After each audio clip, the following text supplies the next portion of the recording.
Տրամադրությունները շատ լավն են, շատ նորմալ, համայնքը իր բնականon կյանքով է ապրում, իր խնդիրներով եւ իր առօրյա կյանքով համայնքը ապրում է, որևէ արտառոց բան չկա, ցավոք ուղղակի հիմա մենք մի ժամանակներ ենք ապրում, որտեղ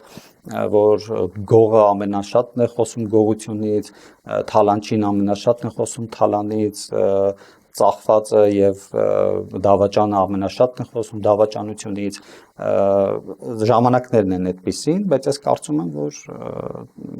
ամեն ինչ նորմալ է լինելու, լավ է լինելու առաջին հերթին մեր հետևողական աշխատանքի շնորհիվ, մեր հոգատար աշխատանքի շնորհիվ, որպես համայնքի ղեկավարում ստանձնած թիմ եւ մեր արդյունքով եւ մեր վերաբերմունքով, գիտեք, ես ինքս այս տարիների ընթացքում ինչ պաշտոններ որ զբաղեցրել եմ, երբևիցե իմ վարքագիծը հանրության մեջ չեմ փոխել, այսինքն ես նույն ձևով եմ շարունակում ապրել եւ իմ ընտանիքը նույն ձևով է շարունակում ապրել եւ հանրության մեջ հանդես գալ, ոնց որ այն ժամանակ, երբ որ ես որևէ պաշտոն չեմ զբաղեցրել, այդպես էլ շարունակելու եմ, հետեւաբար ես շատ լավ եմ հասկանում թե մեր քաղաքում, թե մեր համայնքում ինչ է կատարվում